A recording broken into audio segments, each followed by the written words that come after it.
अध्याय 451 अंधेरे में खड़ा व्यक्ति। चौथी मंजिल आ चुकी थी। रोहित, पुनीत, गुनगुन और अन्य लोग छात्रावास की इमारत के बाहर से पूरी तरह ऊपर आ चुके थे और कुछ समय तक अंधेरे में आगे बढ़ने के बाद आखिरकार वे सबसे डरावनी मंजिल पर पहुंच गए। क्योंकि भूत इसी मंजिल पर था। इसके अलावा कम से कम 2 भूत नियंत्रक भी इसी मंजिल पर रास्ता भटक गए थे। रोहित को जो करना था वह यह था कि उन्हें भूत के हाथों मारे जाने से पहले ढूंढना और एक साथ मिलकर अपनी टीम को फिर से संगठित करना था। अपनी ओर भूतों की संख्या बढ़ाकर वह समूह को अलग थलग पड़ने से बचाना चाहता था ताकि इस भयंकर भूतिया हमले में जीवित बचा जा सके और फिर यहां से निकलने का रास्ता खोजा जा सके। योजना सरल थी, लेकिन इसे क्रियान्वित करना खतरों से भरा था। यदि भूत की नज़र उन पर पड़ गई या यदि उसने चौथी मंजिल पर बचे हुए अन्य भूत नियंत्रकों को पहले ही मार दिया था तो रोहित और उसके साथियों का यहां आना सीधे मौत की ओर कदम बढ़ाने जैसा था। रोहित ने बहुत गंभीर स्वर में कहा, सब लोग शांत रहें और एक दूसरे का हाथ न छोड़ें या अकेले न भागें। जब तक मैं व्यक्तिगत रूप से न कहूं तब तक घबराएं नहीं, भले ही कोई भूत आपके ठीक बगल में दिखाई दे। बस वैसा ही करें जैसा मैं कहता हूं और मुझे विश्वास है कि मैं हम सबको पहले हमले में जीवित निकाल सकता हूं। ये देखते हुए कि भूत इसी मंजिल पर भटक रहा था, उसने उन्हें फिर से चेतावनी देना जरूरी समझा। पुनीत ने दांत पीसते हुए अपनी आवाज दबाकर कहा, चिंता मत करो, हम जानते हैं कि क्या करना है। गुनगुन ने घबराहट में कहा, रोहित, मैं तुम्हारे आदेश का पालन करूंगी। जीवित रहने का हमारे पास यही एकमात्र मौका है। उम्मीद है कि सब कुछ बिना किसी अनहोनी के सुचारू रूप से चलेगा। रोहित ने कहा, चूंकि सब तैयार हैं तो मेरे पीछे आओ। इसके साथ ही उसने अब और संकोच नहीं किया और तुरंत बालकनी के गलियारे में तेजी से चलने लगा। उसके सामने घोर अंधेरा था और उसकी भूतिया आंख अपने आसपास की हर चीज को स्पष्ट रूप से नहीं देख पा रही थी। यह एक साधारण व्यक्ति की दृष्टि से केवल थोड़ी बेहतर थी, वह 5 मीटर के भीतर स्पष्ट देख सकता था। उसने घोस्ट डोमेन का उपयोग करने पर विचार किया था, लेकिन उसकी शारीरिक स्थिति अब इसकी अनुमति नहीं दे रही थी। जबरदस्ती घोस्ट डोमेन के चौथे स्तर को सक्रिय करने से उसकी पहले से ही संभल रही भूतिया आंख एक नाजुक बिंदु पर पहुंच गई थी। वे आगे बढ़ते रहे। आगे का अंधेरा बेहद डरावना था और हालांकि असली भूत इसी मंजिल पर था, उसकी गति कम नहीं हुई थी। इसके विपरीत वह पहले से भी तेज चलने लगा। उन्हें भूत से पहले दूसरों को ढूंढना था। वे अभी ज्यादा दूर नहीं गए थे। रोहित ने गलियारे की बालकनी पर एक मुड़ी तुड़ी क्षत विक्षत लाश पड़ी देखी, जिससे खून बह रहा था और फर्श लाल हो गया था। खून अभी तक जमा नहीं था और यहाँ तक कि उससे हल्की गर्माहट भाप भी निकल रही थी।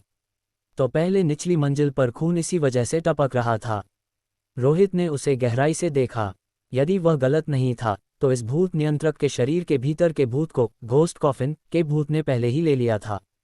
उसे आपके शरीर की जरूरत नहीं थी, केवल आपके भीतर के भूत की थी।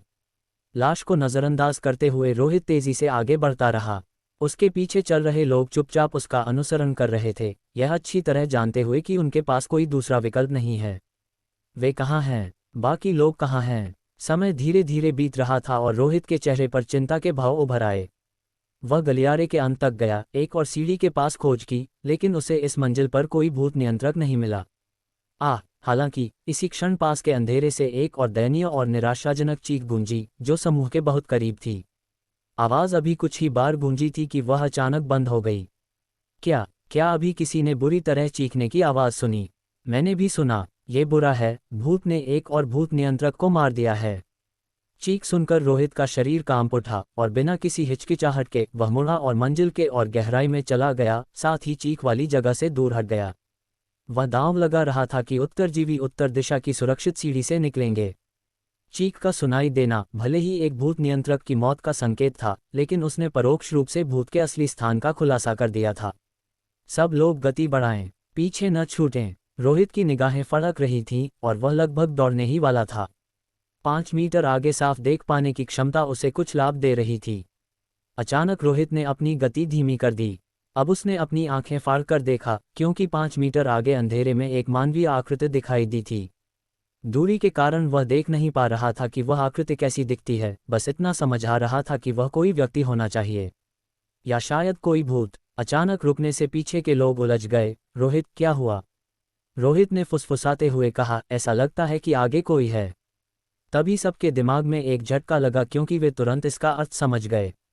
पुनीत ने कांपती आवाज में कहा, क्या इसने हमें इतनी जल्दी ढूंढ लिया? अभी पुष्टि नहीं हुई है। मुझे सुनिश्चित करने के लिए करीब जाना होगा, रोहित ने गंभीरता से कहा। उसने अपने हाथ में घोस्ट कैंडल पकड़ रखी थी, यदि स्थिति गंभीर हुई तो वह उसे जलाने के लिए तैयार था।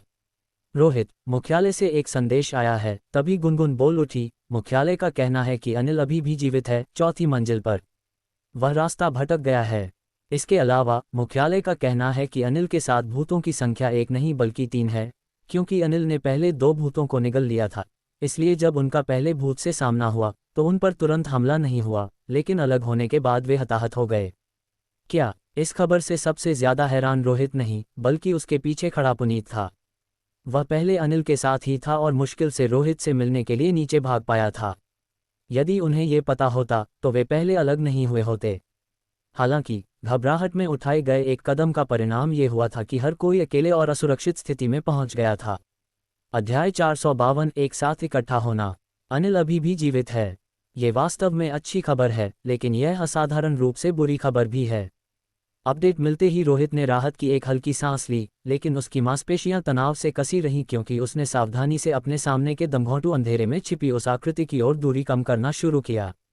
यदि अनिल शुरुआती अफरा तफरी में बच गया था तो दूर मंडराता वह साया किसी शिकारी इकाई के बजाय एक हताश सहयोगी होने की संभावना अधिक थी। फिर भी अलौकिक दुनिया में संभावना एक बहुत ही कमजोर ढाल थी। हुफ! कलाई के एक झटके के साथ रोहित ने घोस्ट कैंडल जला दी। वह अब और अधिक धैर्य या अनिश्चितता का जुआ खेलने का जोखिम नहीं उठा सकता था। इस महत्वपूर्ण मोड़ पर, जहां जीवन और शून्य के बीच की रेखा बहुत धुंधली थी, उसे हर संदेह को मिटाना था। भयानक हरी लौ टिमटिमाते हुए जल उठी एक बीमार पन्ना जैसी चमक, जिसने आसपास के अंधेरे को पीछे धकेल दिया। उस अचानक और अप्राकृतिक रोशनी ने गुनगुन, पुनीत और उसके पीछे के अन्य लोगों को अपनी आंखें सिकुड़ने पर मजबूर कर दिया। कुछ बुनियादी रूप से गलत है। रोहित ने सफ़ेद पड़ चुके पोरों के साथ मोमबत्ती को मजबूती से पकड़ा। लौ का व्यवहार अनियंत्रित था, वह एक आक्रामक और भूखी दहाड़ के साथ फैल रही थी। इससे भी अधिक चिंताजनक बात उसके पिघलने की दर थी। मोमबत्ती का मोम उसकी आंखों के सामने तरल हो रहा था, और मोमबत्ती की लंबाई एक स्पष्ट, भयावह गति से घट रही थी। एक अनुभवी योद्धा के लिए, जिसने अनगिनत जीवन मृत्यु के संघर्षों में इस संसाधन का उपयोग किया था, ये संकेत स्पष्ट था। एक भूत केवल आसपास नहीं था, वह व्यावहारिक रूप से उनके ऊपर था। उसके पैर जम गए। उसकी अंतरात्मा पीछे हटने और सीढ़ियों की सुरक्षा में वापस गायब होने के लिए चिल्ला रही थी। लेकिन तभी गुनगुन की आवाज़ हताश उत्साह के साथ गूंजी, मैंने अभी अनिल की स्थिति का पता लगाया है। वह यहीं है। हमारे सिग्नल एक दूसरे के ऊपर आ रहे हैं। रोहित ने अपने सैटेलाइट फ़ोन को देखा। अनिल का प्रतिनिधित्व करने वाला धड़कता हुआ बिंदु वास्तव में उसके अपने बिंदु से अलग नहीं किया जा सकता था, लेकिन यह विरोधाभास उसे सुन्न कर रहा था। घोस्ट कैंडल इतनी तीव्रता से जल रही थी जैसे किसी उच्च स्तरीय इकाई का हमला होने ही वाला हो, फिर भी तकनीक कह रही थी कि सामने उसका दोस्त खड़ा है। वह आकृति एक इंसान थी या राक्षस? लानत है! रोहित ने अपने दांत पीसे। वह पीछे नहीं मुड़ा। यदि उसने अनिल के साथ जुड़ने का यह अवसर गंवा दिया, जिसके पास अपने शरीर के भीतर 3 भूत थे, तो पूरे समूह का जीवित बचना असंभव हो जाता। अनिल उस संख्यात्मक पहेली का अंतिम टुकड़ा था जो घोस्ट एनवॉय को दबाने के लिए आवश्यक था। जैसे जैसे वह करीब पहुंचा, मोमबत्ती की लौहरी आग की एक सीधी मशाल में बदल गई। ये समय और मोम के खिलाफ एक दौड़ थी। मोमबत्ती पहले ही आधी खत्म हो चुकी थी और जलने की गति एक अभूतपूर्व उन्माद में बदल गई थी। यदि सामने वाली इकाई भूत थी तो मोमबत्ती पीछे हटने के लिए पर्याप्त समय तक नहीं टिकती। वे छात्रावास के बीचों बीच खत्म हो जाते। जैसे ही रोहित अपनी दृश्य सीमा के अंत तक पहुंचा, रसातल से एक दूसरी मानवीय आकृति प्रकट हुई, जो पहली आकृति की ओर एक सख्त और उद्देश्यपूर्ण चाल के साथ चल रही थी। 2 आकृतियां, एक मोमबत्ती। जीवन के केवल 5 सेकंड शेष। रोहित को सच्चाई का एहसास एक शारीरिक प्रहार की तरह हुआ। पहली आकृति अनिल की थी, जो खोया हुआ और अंधा था। दूसरी आकृति भूत की थी, जो शिकार के लिए करीब आ रही थी। घोस्ट कैंडल अनिल पर प्रतिक्रिया नहीं दे रही थी, वह एनवॉय की निकटता पर प्रतिक्रिया दे रही थी। वह अत्यधिक जलना आसपास के भूत की चेतावनी नहीं थी, यह एक चेतावनी थी कि भूत उन सबको निगलने ही वाला है। अनिल, रुको, पीछे मुड़ो! रोहित चिल्लाया। उसकी आवाज़ घोस्ट डोमेन के दमनकारी सन्नाटे को चीरने की कोशिश कर रही थी। लेकिन अंधेरा एक भौतिक बाधा की तरह था जो उसकी पुकार को दबा रहा था और हवा को विकृत कर रहा था। अनिल ठंडी दीवार के सहारे हाथ फेरते हुए आगे बढ़ता रहा, सीधे एनवॉय के आलिंगन की ओर। ये बदकिस्मत कमीना! रोहित फुसफुसाया और पागलों की तरह दौड़ पड़ा। दूरी तेजी से कम हुई। 5 मीटर के भीतर टिमटिमाती हरी रोशनी ने आखिरकार अनिल के डरे हुए, पसीने से तरबतर चेहरे को रोशन किया। वह अपने ठीक सामने खड़े दुष्स्वप्न से बेखबर था। उसके पीछे गहरे साए में एक कठोर, काले चेहरे वाली आकृति छिपी थी, वही इकाई जिसने पहले शूटिंग रेंज में रोहित के हाथों से ह्यूमन स्किन पेपर छीना था। उसके ठंडे, सख्त हाथ पहले ही बाहर निकल चुके थे और उंगलियां किसी पंजे की तरह मुड़ रही थीं। इस बीच अनिल अपना फोन चेक कर रहा था। उसने सिग्नलों को एक दूसरे के ऊपर देखा, लेकिन घोस्ट डोमेन में त्रुटि की गुंजाइश घातक थी। वह झिझका, ये सोचते हुए कि उसे आवाज़ देनी चाहिए या इंतज़ार करना चाहिए। झिझक का वह क्षण उसका मृत्यु वारंट था। एक बर्फीले, सख्त हाथ ने उसके कंधे को जकड़ लिया। वह ठंडक उसकी त्वचा को पार कर सीधे उसके दिल पर वार कर रही थी। अनिल निराशा से भर गया। वह पैटर्न जानता था। वह जानता था कि वह अकेला पड़ चुका है। वह जानता था कि वह मर चुका है। अचानक दुनिया हरे रंग में फूट पड़ी। अनिल, तुम किस सोच में डूबे हो? हटो यहाँ से! रोहित की दहाड़ ने सन्नाटे को तोड़ दिया। वह आगे लपका और उसने अनिल की बांह को इतनी जोर से पकड़ा कि नीला पड़ जाए और उसे पीछे की ओर खींच लिया, ठीक उसी समय जब भूत की पकड़ मजबूत होने वाली थी। एक क्षणिक और भयानक सेकंड के लिए हरी रोशनी ने एनवॉय की विशेषताएं प्रकट की। गीले कोयले के रंग का चेहरा, ऐसी आंखें जिनमें कुछ भी नहीं था, और ऐसे कपड़े जिनमें कब्र की मिट्टी और सड़न की गंध थी। एक अंतर्राष्ट्रीय घोस्ट मास्टर की वर्दी जो अब एक राक्षस का कफन बन चुकी थी। तभी घोस्ट कैंडल टिमटिमाई और बुझ गई। हरी रोशनी गायब हो गई और उसकी जगह एक और भी गहरे और भारी अंधेरे ने ले ली। लेकिन दांव काम कर गया था।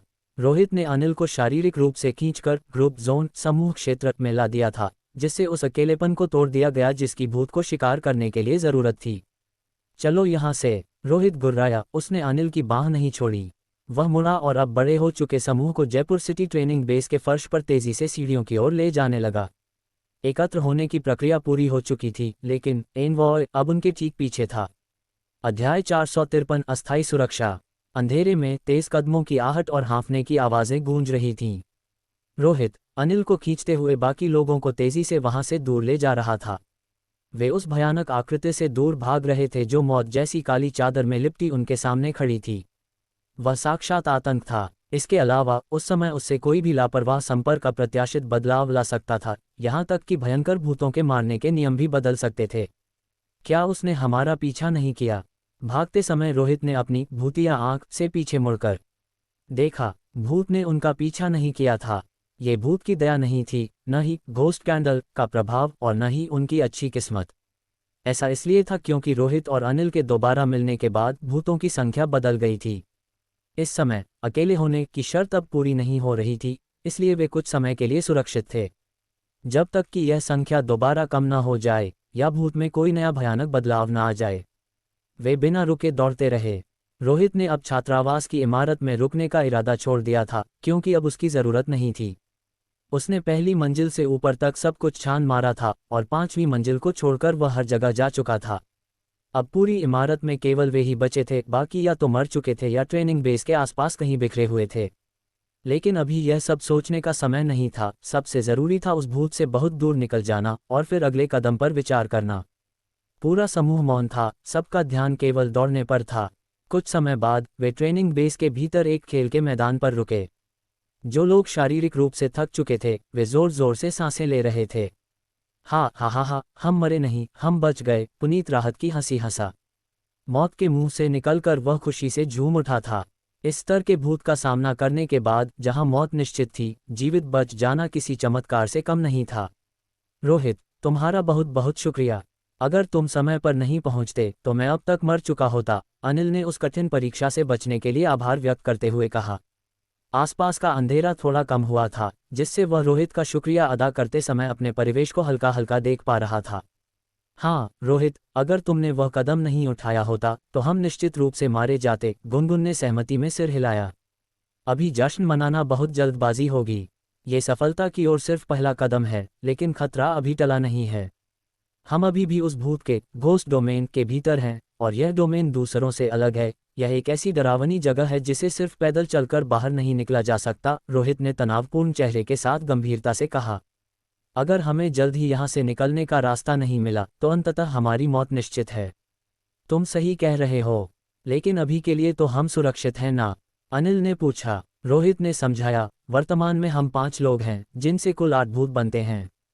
अगर मेरी गणना गलत नहीं है तो ये भूत अधिकतम 6 या 7 भूतों को ही दबा सकता है।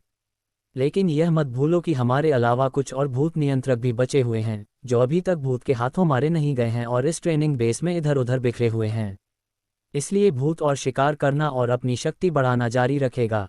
अगर वह लगभग 3 और भूत नियंत्रकों को मार देता है तो हम फिर से उसके निशाने पर आ सकते हैं। इसलिए आराम करने का समय नहीं है। हमें इसी अवधि के भीतर दूसरों को ढूंढना होगा और अपनी टीम को बड़ा करना होगा। रोहित ने दोनों पक्षों की संख्या की तुलना करते हुए स्थिति का विश्लेषण किया। उनके पास बढ़त तो थी लेकिन वह बहुत ज्यादा नहीं थी। तुम सही कह रहे हो, अब ढिलाई बरतने का समय नहीं है। हमें दूसरों के साथ मिलने में तेजी लानी चाहिए। पुनीत ने सिर हिलाया। ठीक है, चलो कदम बढ़ाते हैं। हम वहां से शुरू करेंगे और ट्रेनिंग बेस के घेरे का एक चक्कर लगाएंगे। अगर कोई भूत नियंत्रक बचा है तो वह ट्रेनिंग बेस के भीतर नहीं बल्कि उससे दूर कहीं दिखाई देगा। रोहित ने गेट की ओर इशारा किया। पूरा समूह एक दूसरे के करीब रहा, किसी ने भी अलग होने की हिम्मत नहीं की। हालांकि बाकी लोग अब थोड़ा शांत दिख रहे थे, लेकिन रोहित जानता था कि उसकी स्थिति खराब होती जा रही है। शूटिंग रेंज में हुए हमले के कारण उसने घोस्ट रोप खोद दी थी और अभी सबको मिलाने के चक्कर में उसने एक रेड घोस्ट कैंडल भी खर्च कर दी थी। उसकी भूतिया आंख पूरी तरह सक्रिय होने के करीब थी। उसका नुकसान बहुत ज्यादा था और जब तक वह अपनी समस्याओं का समाधान नहीं ढूंढ लेता उसे भरोसा नहीं था कि वह इस अलौकिक घटना से बच पाएगा। मेरे पास अब जान बचाने के लिए केवल एक ही चीज बची है, कपड़े की गुड़िया। रोहित ने अपनी चीजों का जायजा लेते हुए सोचा। कपड़े की गुड़िया, जो एक भयंकर भूत के हमले के लक्ष्य को बदल सकती थी। भूतिया हाथ, जिसे उसने कैद कर रखा था। सुनहरी बोतल, जिसमें अभी भी एक भूत होने का संदेह था। ह्यूमन स्किन पेपर, पुराने अखबार जो यादें बदल सकते थे। हालांकि उस भूत की नज़र में ह्यूमन स्किन पेपर और पुराने अखबार भूत नहीं माने जाते थे। या शायद क्योंकि वे एक भूत के अवशेष थे इसलिए वे एक पूर्ण भूत के मानदंडों को पूरा नहीं करते थे। रोहित, तुम अभी जिंदा हो ना? अचानक उसके हाथ में मौजूद सैटेलाइट फोन से अरूप गुप्ता की आवाज़ आई। अभी मरा नहीं हूं। उस स्थिति का क्या हुआ जिसकी जांच करने के लिए मैंने कहा था? रोहित ने पूछा। अरूप गुप्ता ने कहा, मैंने प्रयोगशाला बेस की निगरानी फिर से शुरू की है। क्योंकि हम शुरुआत में बहुत जल्दी में निकले थे, वहां काफी नुकसान हुआ था। नतीजा, घोस्ट कॉफिन वही है। वह खुली हुई स्थिति में है जो शुरुआती स्थिति से अलग है। घोस्ट कॉफिन अभी भी वही है। रोहित की निगाहें थोड़ी बदलीं। लेकिन उस स्थिति का क्या जो उसने पहले देखी थी? ताबूत बाहर था, फिर भी वह खुद ताबूत के अंदर था। ये बात बिल्कुल समझ से परे थी। क्या आपने पहले घोस्ट कॉफिन के भूत को कॉफिन नेल्स में नहीं बदल दिया था? रोहित ने अचानक पूछा। हाँ, लेकिन मैंने उसे खो दिया। विशेष परिस्थितियों के कारण ली जुन ने इसका इस्तेमाल विश्वजीत के भूत में बदलने की विफलता से निपटने के लिए किया ताकि मैं सुरक्षित निकल सकूं, अरूप गुप्ता ने कहा। लानत है, तो इसीलिए वह चीज शुरू में ही 3 भूतों को दबा पा रही थी, क्योंकि आपने अपने ही बनाए कॉफिन नेल्स खो दिए। रोहित ने अनचाहे ही गाली दी। अरूप गुप्ता ने अपनी बात जारी रखी। घोस्ट कॉफिन के भूत को नष्ट नहीं किया जा सकता। मुझे इस बात की चिंता नहीं है कि वह कितने भूतों को दबा सकता है। मुझे डर इस बात का है कि जिस भूत ने अपना विकास पूरा कर लिया है उसमें अन्य क्षमताएं भी हो सकती हैं। प्रोफेसर विनीत, आप वास्तव में महान हैं। आपने कुछ बहुत भयानक चीज आज़ाद कर दी है। ये भूत अब 6 या 7 भूतों को दबा सकता है। अगर यह और बढ़ता रहा तो पूरे जयपुर मेन सिटी को एक खौफनाक आपदा झेलनी पड़ेगी, रोहित ने कहा। आम लोग भी इसके आसान लक्ष्य हैं क्योंकि वे हमेशा अकेले होते हैं। एक बार जब हम सब मारे जाएंगे तो आपको क्या लगता है कि यह कहाँ जाएगा? क्या जयपुर मेन सिटी इस भूत का स्वागत करने के लिए तैयार है? यही वह बात है जिसकी मुझे सबसे ज्यादा चिंता है, अरूप गुप्ता ने कहा। इसलिए मैं पूछना चाहता था कि क्या तुम्हारे पास कोई अच्छा तरीका है? अगर नहीं है तो शायद तुम उससे पूछ सको जो तुम्हारे पास है। वह इसका इशारा रोहित के हाथ में मौजूद ह्यूमन स्किन पेपर की ओर था। अध्याय 454, पुराना डेटा। अरूप गुप्ता का इससे क्या मतलब है? क्या वह इस अलौकिक घटना के माध्यम से उस ह्यूमन स्किन पेपर, मानव त्वचा के कागज के अस्तित्व की पुष्टि करने की कोशिश कर रहा है जो मेरे पास है? या ऐसा हो सकता है कि वह वास्तव में कोई समाधान नहीं सोच पा रहा है और चाहता है कि मैं खुद को बचाने के लिए उस पर निर्भर रहूं? या फिर वह जानबूझकर मुझे इस समय याद दिला रहा है कि मैं उस कागज को न भूलूं? रोहित ने अपने हाथ में मौजूद सैटेलाइट फोन नीचे रख दिया। उसके चेहरे के भाव थोड़े बदल गए, उसे लगा कि अरूप गुप्ता उसके खिलाफ कोई साजिश रच रहा है। क्योंकि अगर यह पुष्टि हो गई कि उसके पास ह्यूमन स्किन पेपर है, तो अरूप गुप्ता के पास भविष्य के लिए अन्य योजनाएं हो सकती हैं। प्रोफेसर शोधकर्ता के रूप में दिखने के बावजूद वह काफ़ी चालाक था। अपने तथाकथित शोध को आगे बढ़ाने और भूत पुनरुत्थान की स्थिति को हल करने के लिए वह अपने ही लोगों को गोली मारने से भी नहीं कतराएगा। उसकी शीतलता और क्रूरता किसी भूत नियंत्रक से कम नहीं थी, वह निश्चित रूप से उन दयालु मिलनसार लोगों में से नहीं था। फिलहाल अरूप गुप्ता के मामले के बारे में सोचने का कोई फायदा नहीं है। उसने अभी कहा कि घोस्ट कॉफिन अभी भी लैब में है, जबकि भूत ट्रेनिंग बेस में प्रकट हुआ है। ये स्थिति उस समय से बिल्कुल अलग है जब हम गांव में थे, रोहित ने अपनी भौहें सिकोड़ी। हुआंगगांग गांव में भूत ताबूत के आसपास ही रहता था, लेकिन अब भूत और ताबूत अलग हो गए थे। जो भूत उभरा था वह एक स्वतंत्र भयानक इकाई बन गया था, एक चलता फिरता घोस्ट कॉफिन। ये बहुत संभव था कि लैब में रखे ताबूत ने अपना मूल डरावना प्रभाव खो दिया हो और वह साधारण लकड़ी के कुछ टुकड़ों में बदल गया हो, लेकिन ये सब सिर्फ अटकलें थीं। रोहित लैब जाकर ताबूत की स्थिति की पुष्टि करने में असमर्थ था और न ही वह इस भूत को रोक सकता था। उसके पास अन्य भूत नियंत्रकों की तलाश जारी रखने के अलावा कोई विकल्प नहीं था, ताकि जीवित रहने का कोई रास्ता मिल सके। तुम क्या सोच रहे हो? क्या तुम्हारे पास वर्तमान संकट को हल करने का कोई अच्छा विचार है? अनिल ने पूछे बिना नहीं रह सका। अगर हम कुछ नहीं सोचते हैं तो हमारे बचने की संभावना बहुत कम है। वह भूत और मजबूत होता जाएगा। मुझे पता है, रोहित बोला। यह अलौकिक घटना वैसी नहीं रही जैसी मैंने पहले संभाली थी।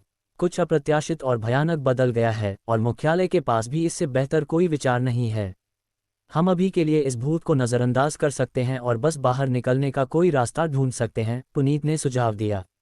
हम बाहर नहीं निकल सकते, ये भूत का घोस्ट डोमेन है। इसके अलावा ये डोमेन बहुत विशेष है, एक ताबूत की तरह जिसने हमें अंदर बंद कर दिया है। रोहित ने सिर हिलाया। उसने घोस्ट डोमेन की चौथी परत के साथ इस अंधेरे की उत्पत्ति का पता लगाया था और उसे ऐसा लगा था जैसे वे एक विशाल ताबूत के अंदर फंसे हुए हों। अगर यह डोमेन वास्तव में एक ताबूत की तरह है तो एक ताबूत का ढक्कन भी होना चाहिए। हम इसे खोलने का तरीका खोजने की कोशिश कर सकते हैं, गुनगुन ने पीछे से कहा। ताबूत का ढक्कन खोलना वास्तव में एक विचार है, लेकिन वह है कहाँ? सब कुछ एक रहस्य है, रोहित ने सिर हिलाया। सच्चाई जानने के लिए घोस्ट डोमेन की चौथी परत की आवश्यकता थी, लेकिन वह जानता था कि यदि उसने इसे फिर से सक्रिय किया तो वह भूतिया आंख के पुनरुत्थान से मर सकता है।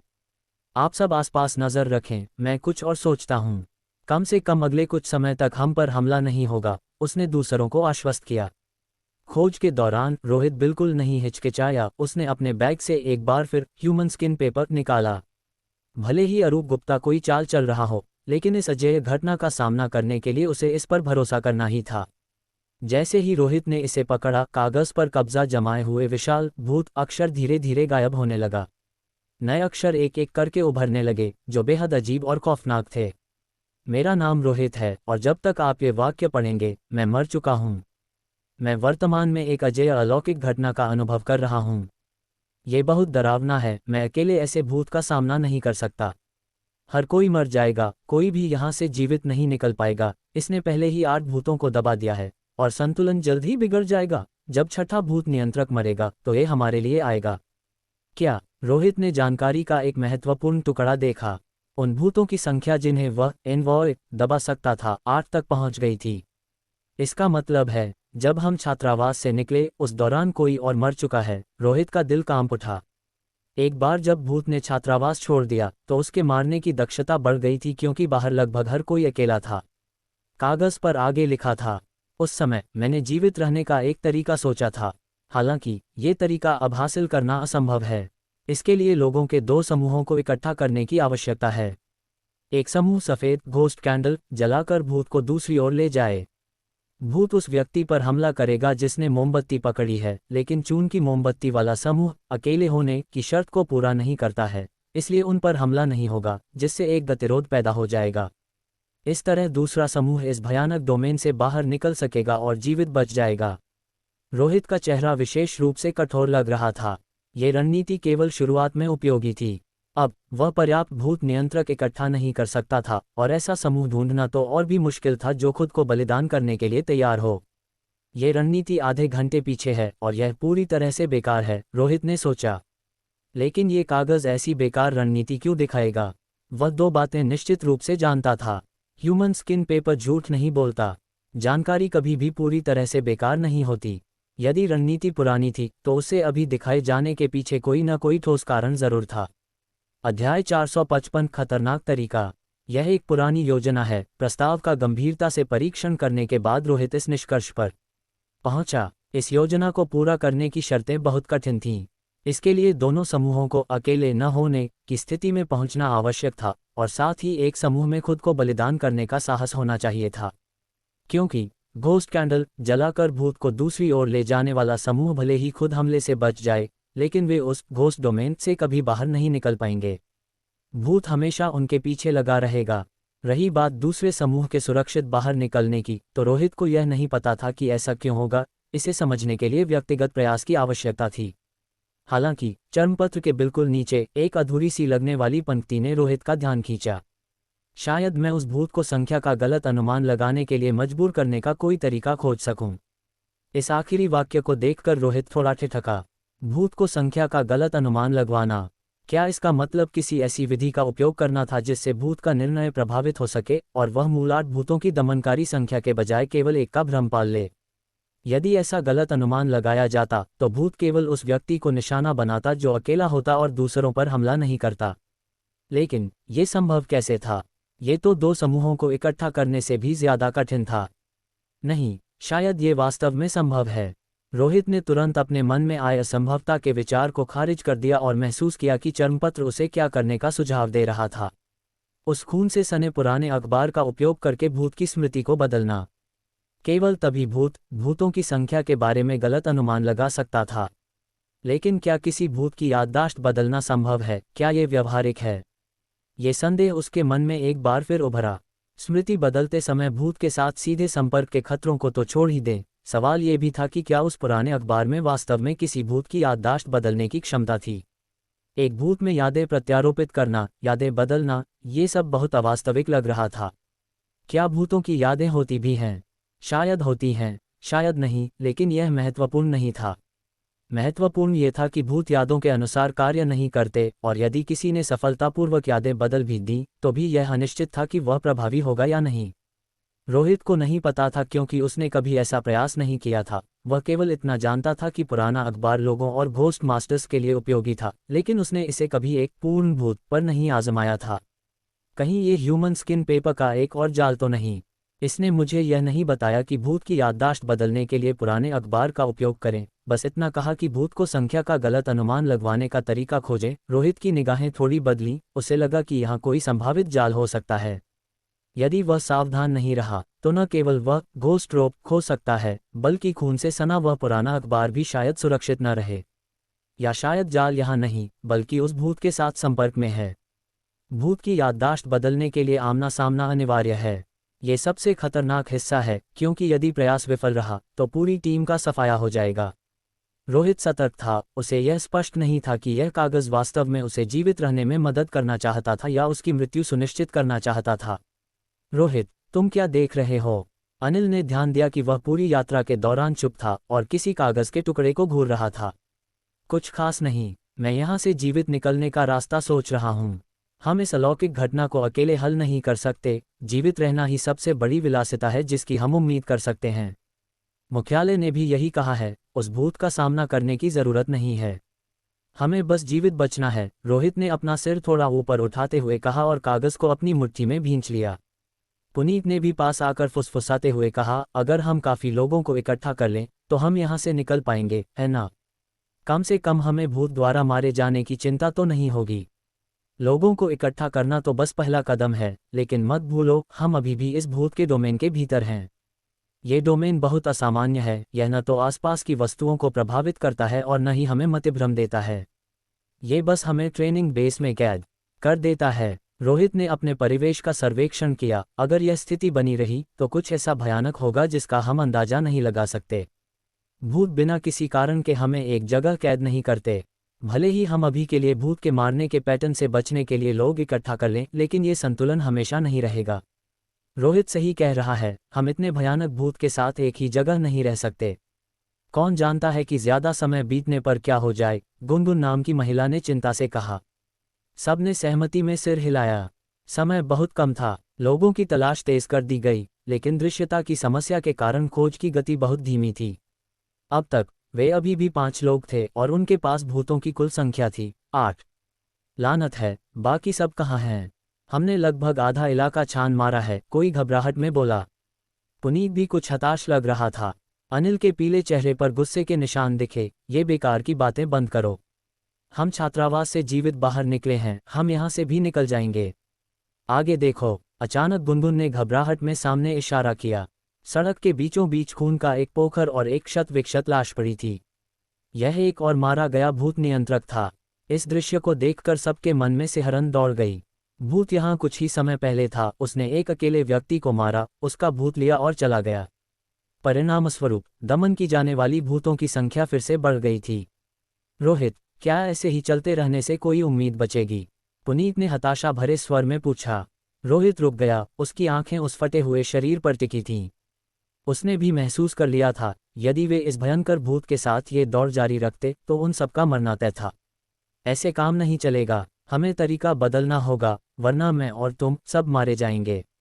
वह खुद से बुदबुदाया, फिर अपने हाथ में मौजूद कागज को देखा। उसके दिमाग में एक खतरनाक योजना आकार ले रही थी। रोहित, तुम क्या कह रहे हो? अनिल ने साफ नहीं सुना। रोहित ने कुछ नहीं कहा, उसने बस अपने बैग से एक चीज निकाली। एक सफ़ेद मोमबत्ती। अध्याय 456 आशा की एक किरण। ऐसी कार्रवाइयों के परिणामों को समझने के बाद रोहित को मानव त्वचा के कागज से एक संकेत मिला और उसने आगामी कार्ययोजना को बदलने का विचार किया। सफ़ेद मोमबत्ती को देखते हुए कुछ को यह अपरिचित लगी, जबकि अन्य को यह डरावनी रूप से जानी पहचानी महसूस हुई। भूतिया मोमबत्ती, घोस्ट कैंडल का अस्तित्व कोई बहुत ही गोपनीय मामला नहीं था। जब तक किसी का पद पर्याप्त ऊंचा हो, वह स्वाभाविक रूप से प्रासंगिक जानकारी प्राप्त कर सकता था। अनिल इस मोमबत्ती की जानकारी से परिचित था। यह एक भूतिया मोमबत्ती है।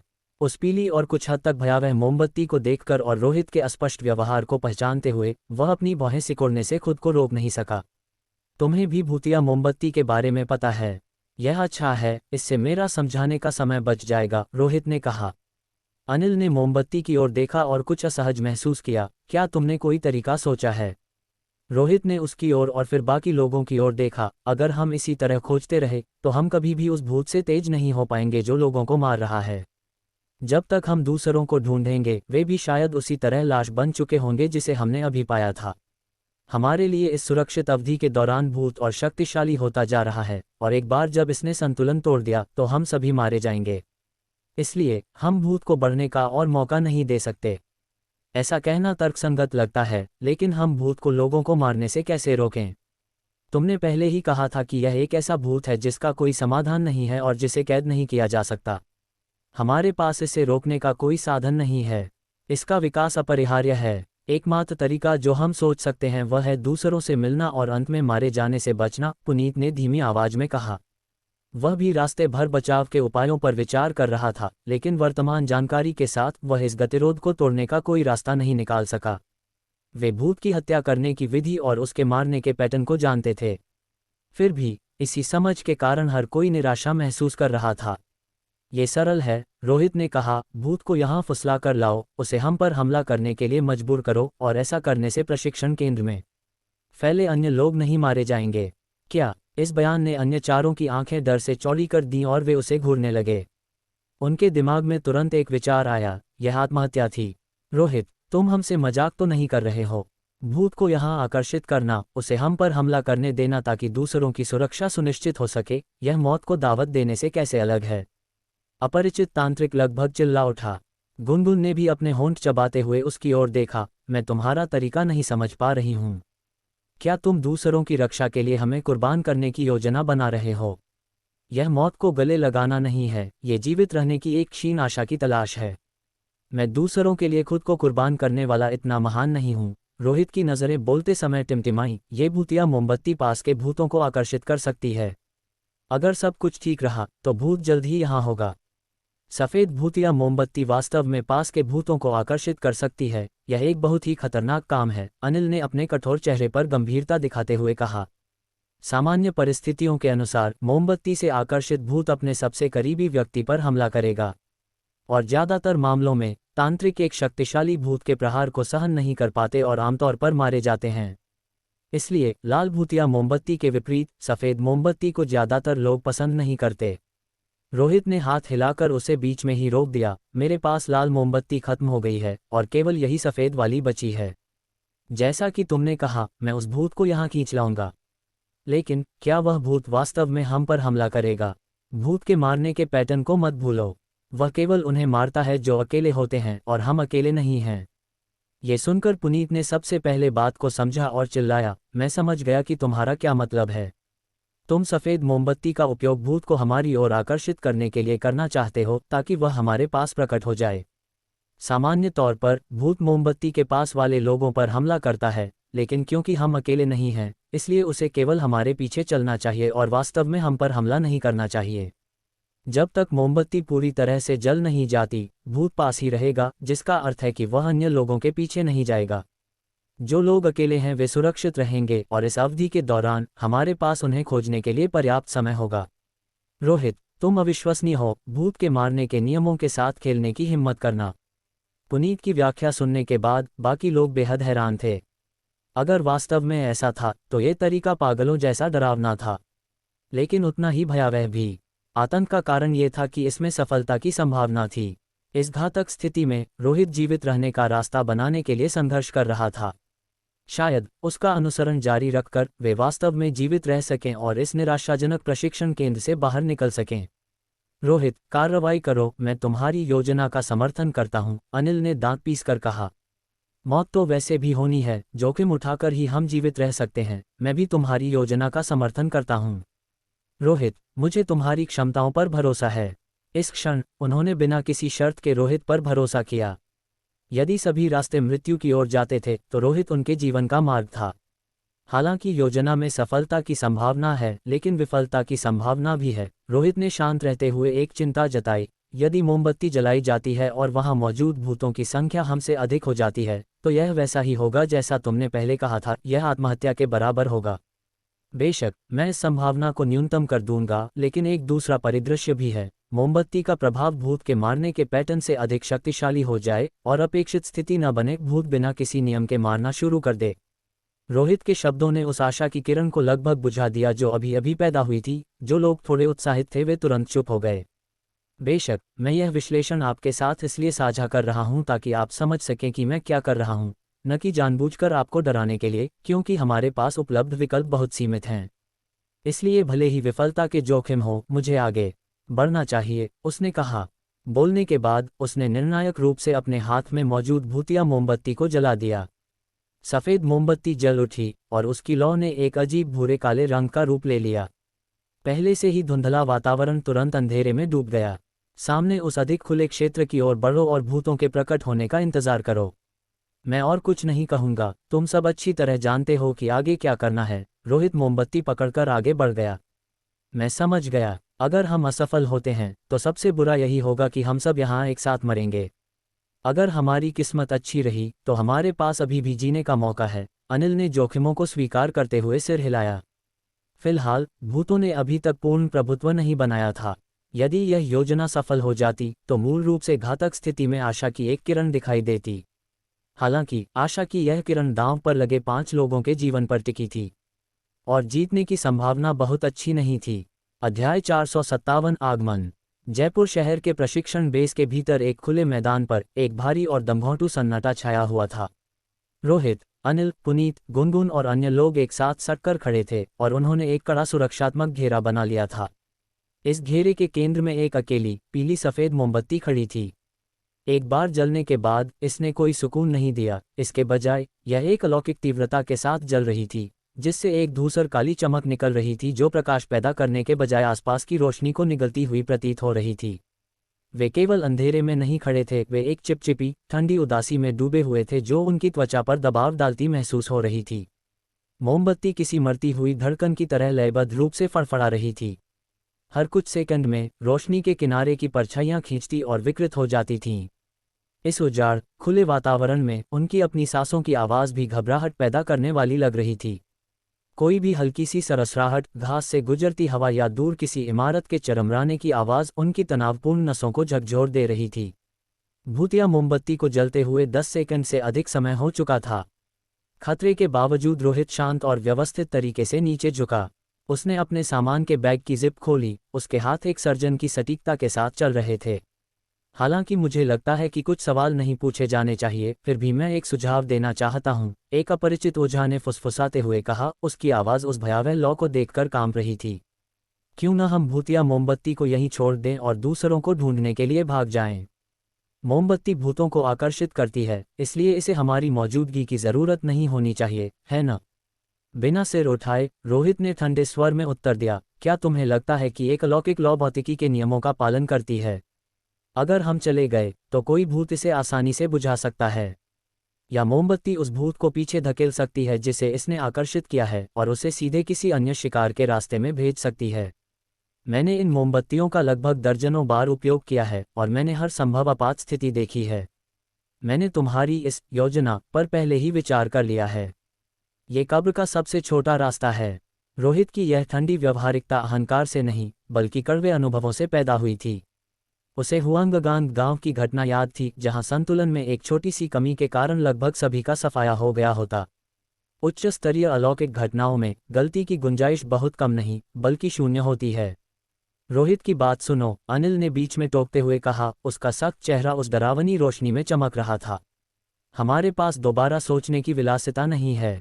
चारा डाल दिया गया है, अब हम शिकार की तैयारी करेंगे। रोहित ने अपने बैग से दो चीजें निकालीं, एक सुनहरी बोतल और एक छोटा सुनहरा बक्सा। बोतल में जयपुर मुख्य शहर की उड़ान के दौरान मिला एक आत्मा पात्र सोल वेसल था, जिसने हवाई अड्डे पर पहले ही कई लोगों की जान ले ली थी। बक्से में एक कटा हुआ सूखा हुआ हाथ था, जो एक भूत के भौतिक रूप का हिस्सा था। अपनी वर्तमान स्थिति के साथ अगर चीजें बिगड़ती हैं तो मुझे इस भूतिया हाथ को नियंत्रित करने में सक्षम होना चाहिए, रोहित ने सोचा। उसकी नज़रें सूक्ष्म रूप से बदलीं। ये जीत के औजार नहीं थे, वे भूतों की संख्या बढ़ाने वाले साधन थे। यदि दुश्मन भूत की दमन संख्या सप्रेशन नंबर बहुत अधिक बढ़ जाती, तो वह इन संस्थाओं को मुक्त कर देता ताकि अपनी तरफ भूतों की संख्या को कृत्रिम रूप से बढ़ाया जा सके, जिससे ये सुनिश्चित हो सके कि वे तकनीकी रूप से अकेले नहीं हैं। यह एक हताश और अस्थिर बीमा पॉलिसी थी। जब वे अंधेरे में प्रतीक्षा कर रहे थे, बेस का बाकी हिस्सा एक दुर्स्वप्न में बदल रहा था। कैंटीन, एक शांत जाल। बेस की कैंटीन में एक अकेला ओझा स्टेनलेस स्टील की मेज के नीचे दुबका हुआ था। वह हॉस्टल की इमारत से जल्दी भाग निकला था। उसे विश्वास था कि किसी साधारण और छिपी हुई जगह पर छिपना ही उसकी सबसे अच्छी चाल है। उसके पास सैटेलाइट फोन नहीं था। वह अकेलेपन के तर्क, लॉजिक ऑफ सॉलिट्यूड को नहीं जानता था, जो इस खौफनाक घटना को नियंत्रित कर रहा था। उसका मानना था कि अगर वह बस चुपचाप रहेगा तो जयपुर शहर के अधिकारी अंततः आ ही जाएंगे। वह गलत था। वह पूरी तरह से अकेला था। अचानक मध्यम इमरजेंसी लाइटें झपकीं और बंद हो गईं। टाइल वाले फर्श पर भारी लयबद्ध कदमों की आवाज़ गूंजने लगी। धप धप धप।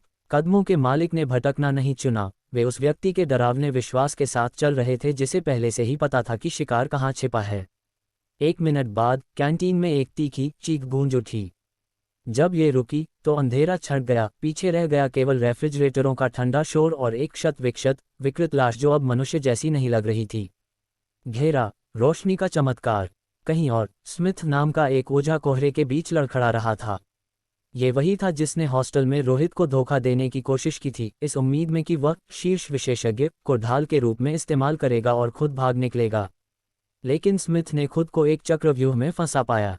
वह चाहे जिस दिशा में भागे, अंत में प्रशिक्षण मैदान के पास ही पहुंच जाता। यह कोई सामान्य भूतिया क्षेत्र घोस्ट डोमेन नहीं है, वह पागलों जैसे आतंक से फुसफुसाया। यह अकेले रहने वालों को मारता है, और यहाँ बाहर केवल मैं ही बचा हूँ। जैसे ही वह निराशा में गिरा, पेड़ों की ओट से पूर्ण अंधकार की एक लहर उसकी ओर बढ़ने लगी। यह एक भौतिक वजन जैसा महसूस हो रहा था, एक शून्यता जो केवल विनाश का वादा करती थी। स्मिथ फूट फूट कर रोने लगा। उसकी जीने की इच्छा दयनीय सिसकियों में बदल गई। उसके पास 1 मिनट बचा था, शायद उससे भी कम। लेकिन तभी कुछ असंभव हुआ। जैसे ही अंधेरा उसके पैरों तक पहुंचा, वह हिचकिचाया। जैसे किसी दूर के चंद्रमा द्वारा खींचे जा रहे ज्वार की तरह वह अंधेरा पीछे हटने लगा। वह वापस मुड़ा, स्मिथ से दूर और प्रशिक्षण बेस के केंद्र की ओर बढ़ने लगा। स्मिथ ने हौंफते हुए अपनी आंखें पोंछीं, उसका चेहरा आंसुओं और धूल से सना था। क्या, ये क्यों चला गया? यह कोई अतिरिक्त मदद नहीं थी। ये रोहित के हाथ में मौजूद वह सफ़ेद लौ थी। भूतिया मोमबत्ती ने भूत की वर्तमान हत्या की वृत्ति से भी अधिक शक्तिशाली खिंचाव पैदा किया था। इसने सफलतापूर्वक उस सत्ता को ललकार लिया था। लेकिन रोहित, अनिल और अन्य लोगों के लिए यह कोई चमत्कार नहीं था। जैसे जैसे पूरे बेस का अंधेरा उनके स्थान पर केंद्रित होने लगा, हवा इतनी ठंडी हो गई कि उनकी सांसें पाले में बदल गईं। आने वाले भूत की दमन संख्या अज्ञात थी। वह पहले ही कैंटीन के अकेले ओझा और शायद दूसरों का शिकार कर चुका था। वह खूंखार भूत अब शिकार नहीं कर रहा था। उसे अपना लक्ष्य मिल गया था और वह रोशनी की ओर आ रहा था। अध्याय 458 चरम सीमा। एक सफ़ेद भूतिया मोमबत्ती की लौ सुई जैसी बारीक और काली होकर फड़फड़ा रही थी। आसपास का अंधेरा धुंधला और ठंडा था, जिससे एक डरावनी और अशुभ आभा निकल रही थी जो उनकी त्वचा पर रेंगती हुई महसूस हो रही थी। रोहित को भूतिया मोमबत्ती जलाए हुए 1 मिनट से अधिक समय बीत चुका था, लेकिन भूत अभी तक प्रकट नहीं हुआ था। इस देरी ने रोहित के मन में बढ़ते हुए डर को जन्म दिया। उसे चिंता होने लगी कि शायद मोमबत्ती अब उस सत्ता को आकर्षित करने में सक्षम नहीं रही, या शायद अकेलेपन का तर्क, लॉजिक ऑफ सॉलिट्यूड, इतना निरपेक्ष था कि मोमबत्ती का लालच उसे जीत नहीं सका। यदि भूत नहीं आया तो उसकी योजना पूरी तरह विफल थी। थोड़ी देर और इंतजार करते हैं। अगर ये 3 मिनट के भीतर प्रकट नहीं हुआ तो स्थिति पूरी तरह से नियंत्रण से बाहर हो जाएगी। रोहित का दिल उसकी पसलियों पर जोर जोर से धड़क रहा था। इस विकृत वास्तविकता में भूत का प्रकट न होना उसके सामने आने से भी अधिक भयानक था। यदि वह उनके पास नहीं आया तो इसका मतलब था कि वह अभी भी बाहर है और व्यवस्थित रूप से जयपुर सिटी बेस के हर दूसरे प्रशिक्षक का शिकार कर रहा है। एक बार जब वे खत्म हो जाएंगे तो रोहित के समूह की बारी आएगी और तब उनका सामना एक ऐसे भूत से होगा जो पहले से 2 गुना शक्तिशाली हो चुका होगा। वे पांचों एक दमघोंटू सन्नाटे में खड़े थे, जहां केवल उनकी भारी और उखड़ी हुई सांसों की आवाज़ सुनाई दे रही थी। परछाई का गिरना, फुस। अचानक एक हल्की और जमा देने वाली हवा ने ठहरी हुई हवा में हलचल पैदा कर दी। सफ़ेद मोमबत्ती बेचैनी से फड़फड़ाने लगी। काली लौ हिंसक रूप से हिलने लगी, जिससे बढ़ते अंधेरे में समूह की लंबी और डगमगाती परछाइयां बनने लगीं। उनकी दृष्टि का दायरा तेजी से सिमटने लगा, क्योंकि चारों ओर से एक गाढ़ा और चिपचिपा अंधेरा ज्वार की तरह उमड़ पड़ा। रोहित, उसके पास से एक कांपती हुई आवाज़ आई। वह गुनगुन थी, उसकी आवाज़ मुश्किल से सुनाई दे रही थी। मुझे पता है, वह आ गया है, रोहित असाधारण गंभीरता के साथ बोला। उसने वही कुचलने वाला दबाव महसूस किया जिसका अनुभव उसने हुआंगगांग गांव में किया था। बढ़ते अंधेरे ने बिना किसी संदेह के समूह को अपनी चपेट में ले लिया। पहले से ही धुंधले परिवेश ने अपनी सारी रोशनी खो दी। रोहित को छोड़कर बाकी सभी अब पूरी तरह अंधे हो चुके थे और वे केवल अपने कानों के सहारे उस विशाल आतंक को महसूस करने की कोशिश कर रहे थे जो उनके मात्र कुछ इंच दूर छिपा था। यहाँ तक कि रोहित की दृष्टि भी सीमित थी। उसने अपना पूरा ध्यान अपनी भूतिया आंखों, घोस्ट आइज पर केंद्रित किया। उसके माथे और सिर के पीछे 2 डरावनी आंखें खुल गईं। रोहित, क्या वह आ गया है? अनिल ने दबी हुई और कड़े स्वर में पूछा। अभी नहीं, रोहित ने अंधेरे को स्कैन करते हुए जवाब दिया। वह अभी मेरी नज़र में नहीं आया है, लेकिन वह पास ही है। साथ जुड़े रहो, अगर यह विफल रहा तो हम वैसे भी मारे जाएंगे। रोहित ने मोमबत्ती की जांच की। लौ स्थिर थी और सामान्य गति से जल रही थी। लाल मोमबत्तियों के विपरीत सफ़ेद वाली भूत के आने पर एकदम से भभकती या पिघलती नहीं थी, ये केवल एक बीकन संकेत के रूप में कार्य करती थी। लेकिन तभी कुछ अकल्पनीय हुआ। रोहित की दृष्टि धुंधली होने लगी। उसकी भूतिया आंखों से दिखने वाली छवियां मध्यम और धुंधली हो गईं, जैसे कि वह धीरे धीरे अंधा हो रहा हो। नहीं, मैं अंधा नहीं हो रहा हूं, उसने आतंक के झटके के साथ महसूस किया। मेरी भूतिया आंखों को दबाया जा रहा है, वे अपने आप बंद हो रही हैं। ये शुद्ध और पूर्ण दमन था। ऐसा उसने केवल एक बार पहले महसूस किया था, जयपुर शहर में दिसानी के अपार्टमेंट में, जब एक उच्च स्तरीय सत्ता पास से गुजरी थी। लानत है, ये चीज़ आखिर कितनी शक्तिशाली हो गई है। एक हताश जुआ। बिना दूसरा विचार किए रोहित ने उस सुनहरे बक्से को कसकर पकड़ लिया जिसमें वह भूतिया हाथ था जिसे उसने जयपुर की उड़ान के दौरान कैद किया था। उसने उसे मुक्त करने और अपनी तरफ भूतों की संख्या बढ़ाने के लिए सोने की पन्नी फाड़ने की तैयारी की। लेकिन वह हिचकिचाया। क्या होगा अगर वह भूत ठीक 8 की संख्या को ही दबा सकता है? उसकी रीढ़ में सिहरन दौड़ गई। यदि वह इस भूतिया हाथ को छोड़ देता है और उसे दबाया नहीं जाता तो वह अंधाधुंध उन सबको मारना शुरू कर देगा। यह उनके जीवन के साथ 50/50 का जुआ था। उसे ये दांव लगाना था कि वर्तमान भूत इतना शक्तिशाली है कि वह कम से कम 9 सत्ताओं को दबा सके। यदि वह सही था तो भूतिया हाथ बेअसर हो जाएगा और केवल उनकी कुल संख्या में गिना जाएगा। यदि वह गलत था तो वह अपने घेरे में दूसरे हत्यारे को आमंत्रित कर रहा था। मुझे जुआ खेलना ही होगा, रोहित फुसफुसाया। उसने पन्नी फाड़ दी। बक्से में एक पीला रक्तहीन हाथ चुपचाप पड़ा था। वह हिला नहीं। उसने हमला नहीं किया। मेरा अंदाजा सही था, इसे दबा दिया गया है। अब संख्या 9 हो गई है। रोहित ने लंबी सांस छोड़ी। उसके चेहरे से ठंडा पसीना टपक रहा था। संतुलन बहाल हो जाना चाहिए था, लेकिन इससे पहले कि वह राहत की सांस ले पाता, उसके पीछे से एक अचानक और हिंसक बल फूटा। बचाओ, मुझे बचाओ, किसी चीज ने मुझे पकड़ लिया है, पुनीत चिल्लाया। उसकी आवाज कच्चे और आदिम आतंक से भरी थी। उसे एक अदृश्य बल द्वारा अंधेरे में पीछे की और खींचा जा रहा था। रोहित का खून जम गया। कैसे? हमारी तरफ 9 भूत हैं। क्या वह सत्ता भूतिया हाथ को केवल आधा भूत मान रही थी, या क्या वह भूत पहले ही इतने लोगों को मार चुका था कि उसकी दमन सीमा बढ़कर 10 हो गई थी? बोतल खोलो, दूसरे भूत को आज़ाद करो, रोहित दहाड़ा। वह पुनीत को पकड़ने के लिए नहीं हिला। वह जानता था कि यदि संतुलन टूट गया तो शारीरिक शक्ति बेकार है। उसकी एकमात्र आशा और पुनीत की एकमात्र आशा उस अंधेरे के उन्हें पूरी तरह निगलने से पहले संतुलन को बहाल करना था। अध्याय 459 नियंत्रण से बाहर स्थिति। भूतिया मोमबत्ती को जलाने और उस क्रूर आत्मा को आकर्षित करने के परिणाम उम्मीद से कहीं अधिक बुरे निकले। रोहित ने यह नहीं सोचा था कि बक्सा खोलने और भूतिया हाथ को आज़ाद करने के बाद भी उसकी तरफ भूतों की संख्या कम पड़ जाएगी। उसने गणना की थी कि भूतिया ताबूत घोस्ट कॉफिन की वह सत्ता अधिक से अधिक 6 या शायद 7 भूतों को दबा सकती है। लेकिन अब अपने चारों ओर 9 भूतों को इकट्ठा करने के बाद भी किसी पर हमला हो गया था। क्या ऐसा हो सकता है कि जब मैं दूसरों को खोजने के लिए हॉस्टल से भागा तब तक उस भूत ने बाकी सबको मार दिया हो? आखिरकार जयपुर सिटी ट्रेनिंग बेस में केवल 1 दर्जन या उससे थोड़े ही अधिक लोग थे। अब दूसरों की चिंता करने का समय नहीं था।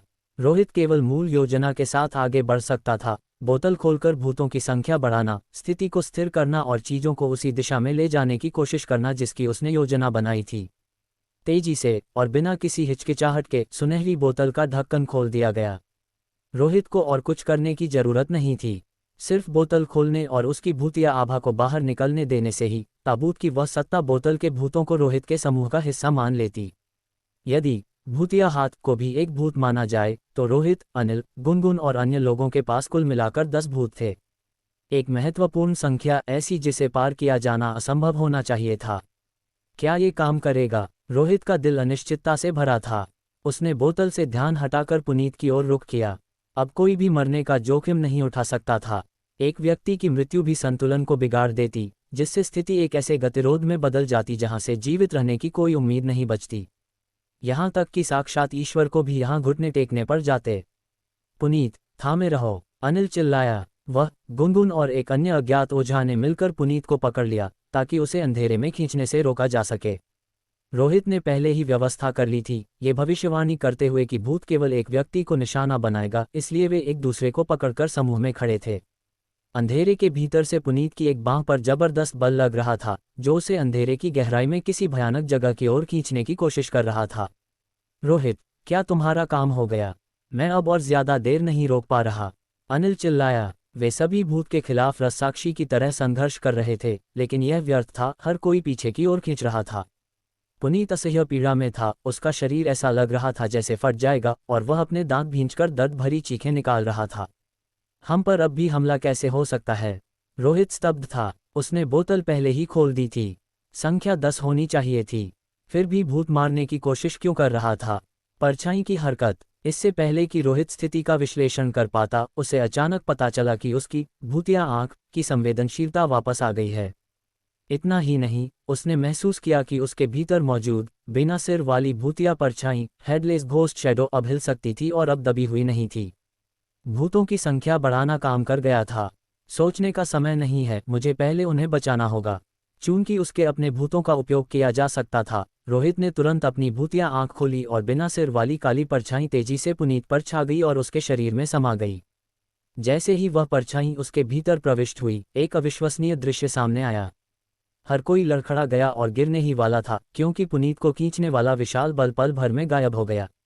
सब ठीक है, पुनीत सुरक्षित है। रोहित, हम सफल हुए, एक अजनबी आश्चर्य से चिल्लाया। योजना काम कर गई, भूत ने हार मान ली। सफल, यह वास्तव में बहुत करीबी मामला था। अनिल ने राहत की सांस ली। रोहित, तुम्हारी तैयारी काम आए। आखिरी मिनट में भूतों को जोड़ने से हम पहली लहर से बच सके। नहीं, स्थिति वैसी नहीं है जैसा मैंने सोचा था।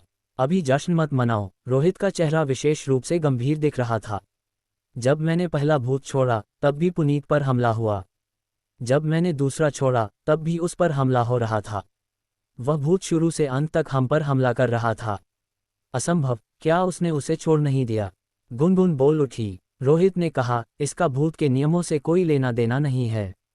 यह मेरी बिना सिर वाली परछाई की शक्तियों का उपयोग था जिसने उसे बचाया। हमने जीवित रहने की शर्तों को पूरा नहीं किया। वह तुरंत पुनीत के पास गया और उसका निरीक्षण करने के लिए उसकी बाँह पकड़ ली।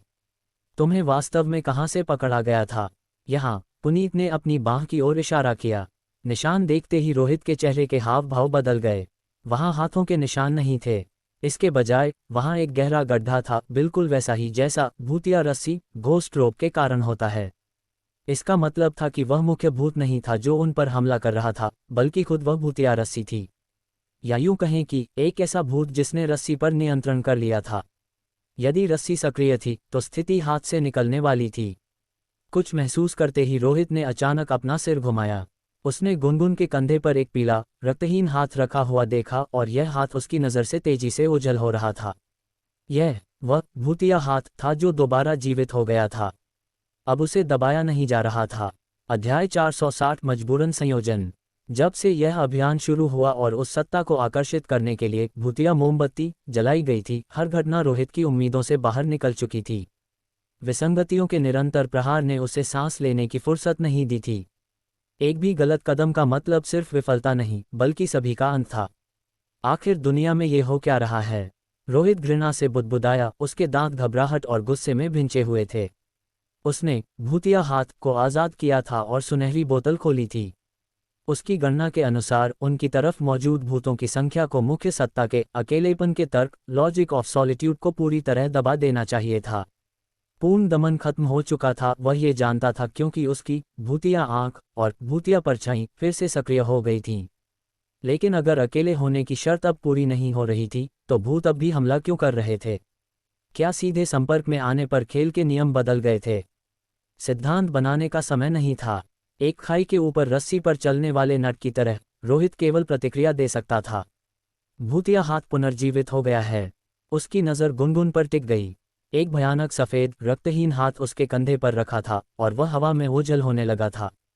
यह एक बड़ी आपदा की शुरुआत थी। एक बार जब हाथ गायब हो गया तो वह तीसरे भूतिया क्षेत्र थर्ड घोस्ट डोमेन में प्रवेश कर जाएगा, वास्तविकता की एक ऐसी परत जहां वह एक अछूत अभिशाप बन जाएगा और अपने आसपास के सभी लोगों को मार डालेगा। वे गुनगुन को खोने का जोखिम नहीं उठा सकते थे। यदि उसकी मृत्यु पर उसका अपना आंतरिक भूत जाग गया तो स्थिति पूरी तरह से नियंत्रण से बाहर हो जाएगी। इसे अभी दबाओ। रोहित ने संकोच नहीं किया। वह तीसरे क्षेत्र का जोखिम नहीं ले सकता था। उसने बिना सिर वाली भूतिया परछाई को हमला करने का आदेश दिया। एक विशाल काली आकृति अंधेरे से अलग हुई और अनजान गुनगुन के ऊपर मंडराने लगी।